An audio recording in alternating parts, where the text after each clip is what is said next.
My name's Will. I am sometimes known as Baldly Go, and you may recognise me from the Arctic. I recently did the Beyond the Ultimate Ice Ultra, which is where I got this rather stylish t-shirt from. I've put together my top 10 tips for surviving out in the Arctic.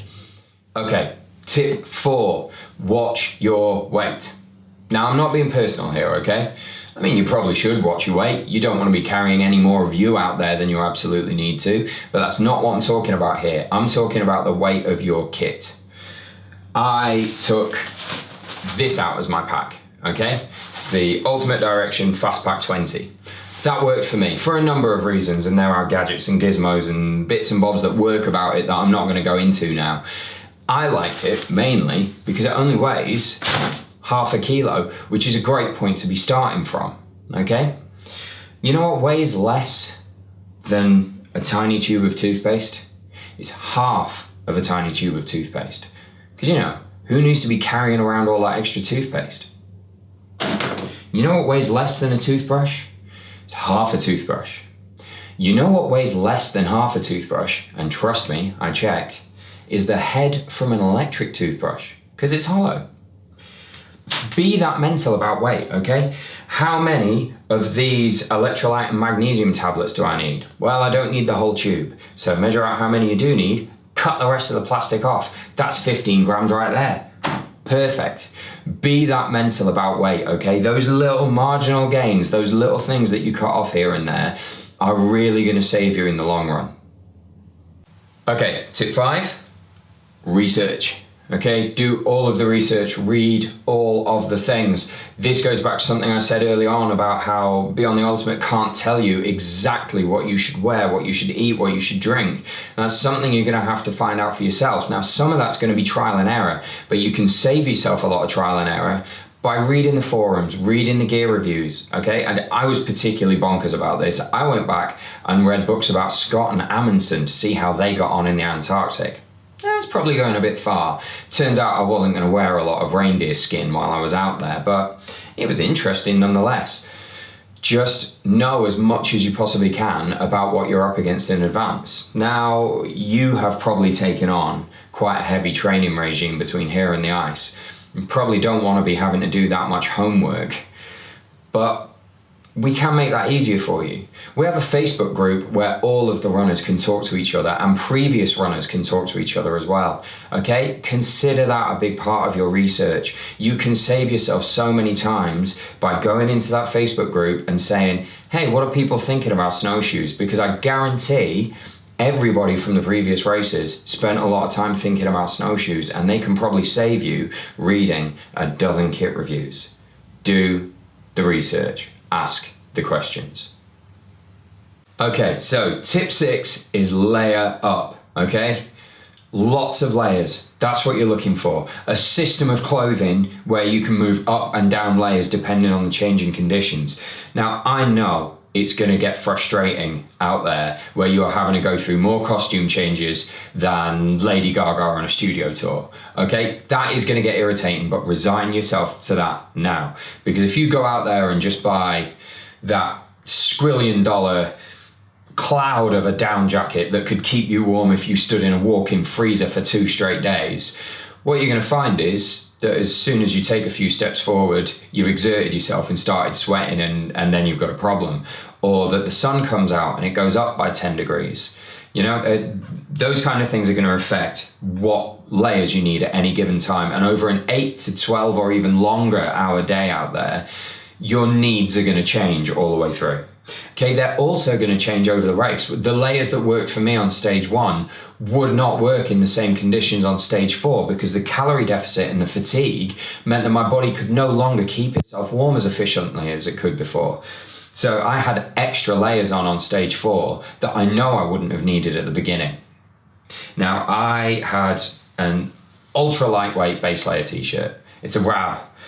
Can't remember what it's called, but that is mega lightweight. It's something outrageous like 30 grams, which, you know, I'm a weight geek now, so that really worked for me. Over the top of that, I had a Rab base layer, sort of a mid-weight layer with, it's got a hood and thumb loops so that I could use them to keep my hands a little warmer as well. I went out and wore this a couple of times in training and found that the seams on it were just causing just a little bit of rubbing, and I didn't want to risk that being a problem over the 5 days, and that is the only reason I got the base layer t-shirt to go under it. I don't know if I really needed it in the end. Montane Minimus raincoat, weighs nothing, 100% waterproof. I used this loads in training and absolutely loved it. On stage 1, those are the only layers I wore for about the first third of the day, and there was at least one more time over the course where that was all I was wearing because it was sunny and I was feeling good. More commonly though, I had on this soft shell layer. It's not hugely expensive. It's a Marmot jacket, windproof, water resistant, which I thought was good because it was going to snow quite a lot. That was the jacket I wore more than any other. A couple of times I put the Montane over the top of it because it was snowing heavily, and I was worried about how waterproof it actually was. I may not really have needed to do that. I also had a little down jacket, okay? This one is the Adidas Terex, which I got mainly because it was on offer on Sport Pursuit, and I liked the gaudy colour scheme. Now it's mega lightweight and mega warm for the weight. I'd used it a couple of times in training and was sweltering. It just was never cold enough for me to wear it. And even in the Arctic, I never got down to this layer. Never needed it.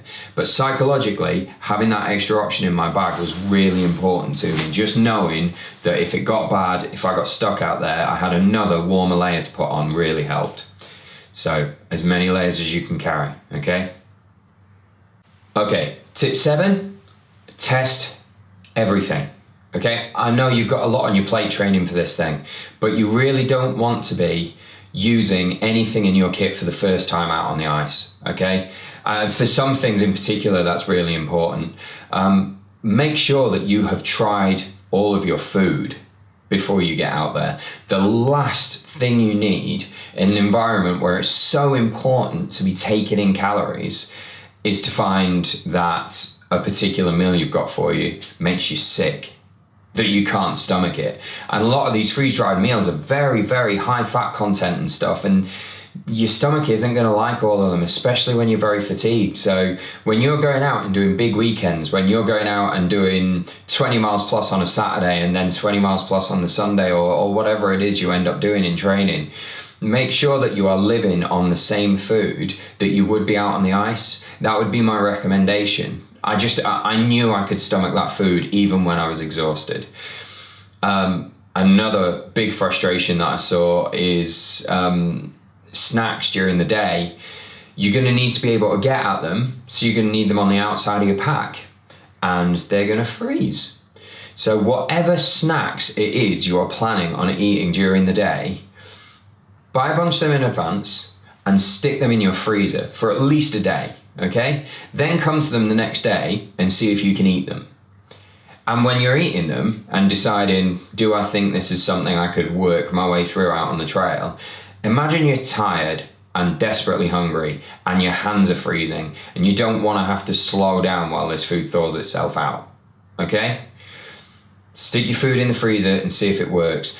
I'm thanking Sean Marsden from the previous year's race who put me onto the fact that shortbread can be eaten straight out of the freezer, okay? It's high sugar, high fat, it tastes great. I didn't get bored of it the whole time. I had 6 individually wrapped sticks of shortbread every day because I could eat it frozen.